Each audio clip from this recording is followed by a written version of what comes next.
Thank you, Mr. President. I rise in support of the bill before us, House Bill 101, the budget bill. This bill will enact a balanced budget for fiscal year 16-17. This bill complies with Article 6, Section 51 of the West Virginia Constitution. Embodied in this bill is more than $100 million in cuts and in expenditures to various departments and operations of the government of West Virginia. And notwithstanding those cuts, which have come from both Governor Tomlin and this legislature, this budget fully funds the essential operations of state government for West Virginia for fiscal year 2016-17. I want to speak about some of the things that this bill does fund. This budget bill before us fully funds the money requested by the governor, suggested by the governor in the PEIA program to avoid the draconian increases in co-pays and deductibles that we're staring in the face of our public employees, state, county, municipal, school board employees. It assures that there will not be draconian, explosive increases in those deductibles and copay. So a vote in favor of this bill is a vote in favor of protecting those people from that consequence, for their families, their spouses, their children, all of whom depend upon that insurance coverage for their health care. Enactment of this budget provides them with certainty, not just that their deductibles and copays won't explode, but that they will have jobs at the end of this month, that their work in the service of the public, the citizens of West Virginia, our constituents, will continue. If this bill is not enacted, then there can be no certainty for any of these West Virginians, not only that their health insurance premiums, deductibles and copays won't explode, but also that their very livelihoods will continue. The question of whether or not they will receive a paycheck after July 1, 2016. This balanced budget avoids government shutdown.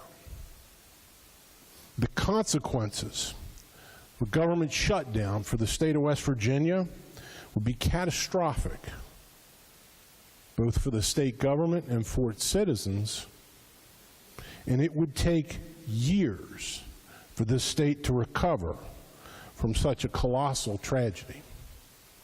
This budget fully funds public education in West Virginia without reductions, the school aid formula, fulfilling our constitutional duty and responsibility to provide a thorough and efficient free public education to the children of West Virginia. The enactment of this budget will ensure the continuation of public education in all 55 counties of West Virginia.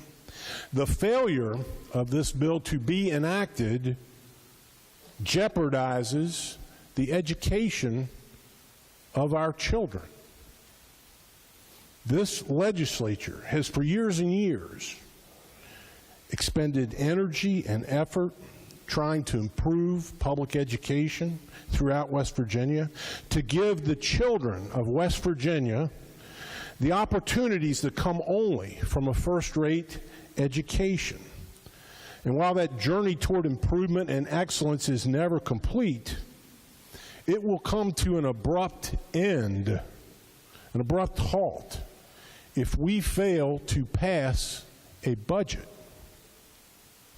A vote against this budget bill jeopardizes all of that.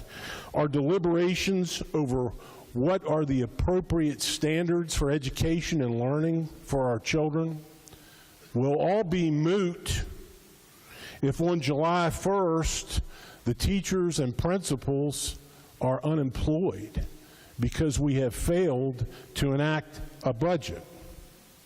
I will vote for this budget bill because to do otherwise is to risk our children's education and future over whatever preferences one might have as to how this budget should be or could be constructed. The budget fully funds education, public education, and we must not fail in our duty to make sure that the education of our children continues. The failure to pass this budget jeopardizes that. Mr. President, this bill fully funds West Virginia's Medicaid program. One of the consequences of the economic challenges that we face in West Virginia is that now one-third of the citizens of West Virginia are participants in the Medicaid program.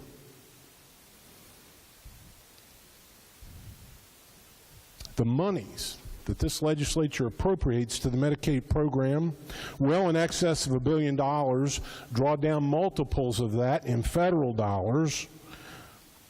They combine to create a Medicaid program that exceeds $4 billion, upon which 600,000 West Virginians depend. Frankly, this is an area, in my opinion, where we will need to focus our attention in the future, coming months and years, to try to realize some savings and efficiencies in that program. But I will not withhold my vote for this budget because there's work to do in this area, work that remains undone. The failure of this budget to be enacted threatens the entire Medicaid program, a program, as said, upon which 600,000 West Virginians, children, women, and adults depend. This budget funds the operations of the state police without cuts enacted by this legislature, our Division of Corrections, and all the operations of the Department of Military Affairs and Public Safety. These dedicated West Virginians, like all other public employees, deserve to have certainty in their lives that can come only from the enactment of a budget. The citizens of West Virginia, whom they protect and serve, do not deserve to have their peace, safety, and security threatened or cast asunder as of July 1, 2016, by the failure of this bill to pass. My personal preference as to how this budget should be constructed must yield to our fundamental duty to pass a budget. We have before us a budget that is balanced, that is constitutional. Would not a no vote on this budget risk the possibility that the citizens are then without the protection and security that is provided every day across this great state by the West Virginia State Police? It certainly would.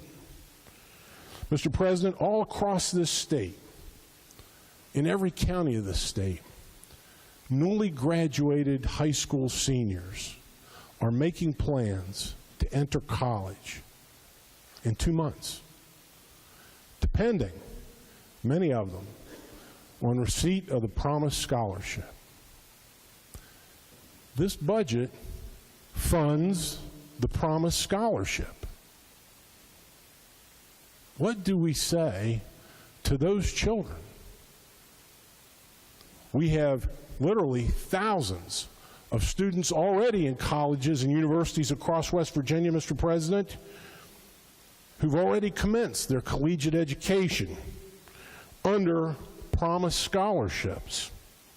Those children, I shouldn't call them children, those young adults are now working at summer jobs, watching us, and wondering what will be their status in August when classes resume.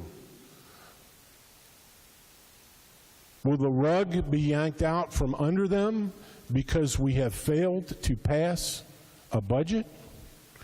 This budget fully funds promised scholarship.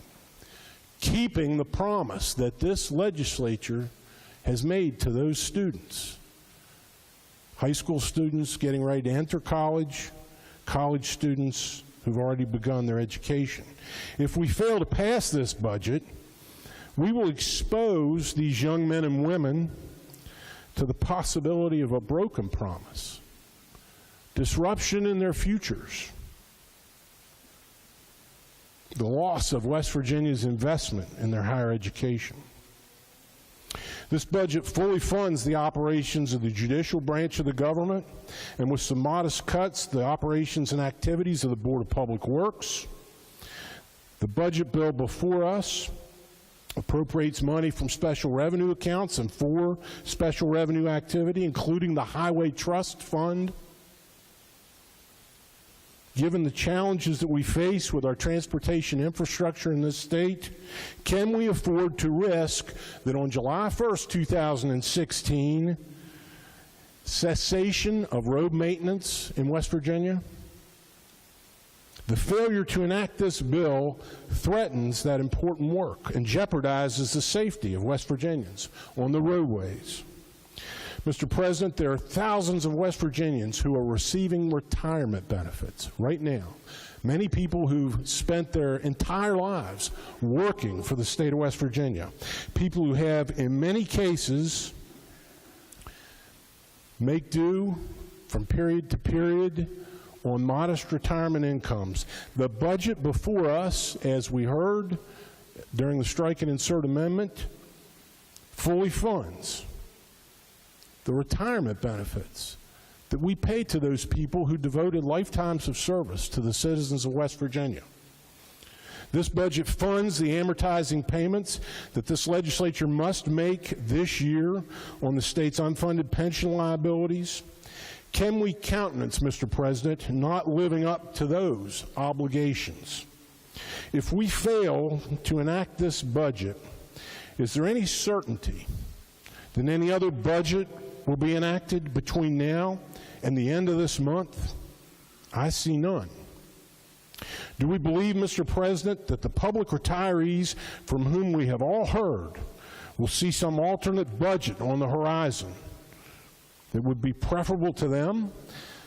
The state's challenges with the funding of pension plans are a project that is a half a century project. The only persons in this chamber who were here when the legislature began the hard work that was commenced in earnest to put together a plan of amortization of the state's pension liabilities are the gentleman from Marion, the senator from Roane, and the senator from Pleasants. Those three senators were here, as was our governor, Earl Ray Tomlin, his Secretary of Revenue. They are the architects of that plan. And over the last 30 years, they have all stood vigilant to see that the plan they set us on the course for remains on track. We owe to them and the others who participated in that a debt of enormous gratitude for their perseverance. Let us not disrupt that hard work now by failing to enact a budget for the fiscal year that begins when this month ends. Our immediate circumstances are dire. There is no doubt about that. The choices that are available to us in crafting a balanced budget are all undesirable. We can increase taxes to bring in new revenue. We can cut the expenditures of the government, and we can utilize savings and reserves. We can craft a budget that uses a combination of those items. The budget bill before us utilizes two of those three: cuts to the expenditures and even more from reserves from the Revenue Shortfall Reserve Fund.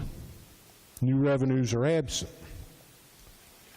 Our governor has expressed concerns publicly about heavy reliance on the Revenue Shortfall Reserve Fund, and his concerns are absolutely valid. They've been echoed by members of this body. They're not entirely unexpected from our governor, because we must credit him, along with the senators from Marion and Roane and Pleasants who were here. They were present at the birth of the Rainy Day Fund. And we are indebted to them for their foresight to create a revenue shortfall reserve fund for a circumstance such as we have before us now. It has been suggested that a heavy appropriation from the Rainy Day Fund could potentially cause West Virginia's bond rating to be downgraded. I won't argue the point. We don't know precisely what all the rating agencies, what weight they give things. I will concede the point, as I stand here today, that the budget that I hope we're about to enact is not going to do anything to improve our bond rating. But to leave the discussion there misses the point. The point is this: if we don't pass a budget, if we do not enact a budget, and this government shuts down on July 1st, and on July 1st, the bondholders, the creditors of this state, do not receive checks, cannot receive checks for West Virginia's debt obligation, that will have a far more devastating and horrific impact upon this state's credit rating. It would be a catastrophe from which it would take decades, if not generations, to recover. The budget bill for us provides for the full funding of all the payments required to be made in the next fiscal year upon the state's debt obligations. This bill does that. A vote for this bill is a vote to make sure that West Virginia has a mechanism to pay its creditors. A vote against this bill is an unnecessary and imprudent gamble with default, the consequences of which would be visited upon West Virginians yet unborn. And for what? To what end might it seem to be worthwhile to risk all that I've tried to outline? Is the argument that we should not pass this budget because we will then be able to enact an additional taxes that will augment the state's revenues? If that is the argument, I submit that it is flawed, and it is flawed on a couple grounds. First and foremost, we have the tools for revenue enhancement in our possession. We have since we convened. Governor Tomlin has laid the tools for revenue enhancement in our hands. He has demonstrated courage, in my opinion, in providing to the legislature tools by which we might have and may yet enhance revenues to the Treasury. So far, we have not achieved a consensus sufficient for enactment of any new tax. In truth, although efforts have been made to do it, our inability to enact any single revenue measure reflects the knowledge that we all share. Families in West Virginia are hurting. They are struggling. That is not to say that we should not abandon our quest to find a fair way to bring new revenue to the budget, and do it in a way that adds no more than is absolutely necessary to the burden borne already by the families fighting for their economic lives in this state. But that brings me to the second point of my argument about the fallacy of why we should delay in passing this budget. We can and should pass this balanced budget right now, and at the same time resolve to continue our work to find consensus on revenue that will help solve the structural deficit that exists in our budget. Bill reported yesterday by the Senate Finance Committee is a perfect example of one such measure. And it is my hope, Mr. President, that we will get back to that we will consider it, that we will pass it, that we will send it to the House of Delegates and inject $90 to $100 million of new revenue that would directly reduce, as it's drafted, the amount of rainy day fund money that has to be used to balance this budget right now.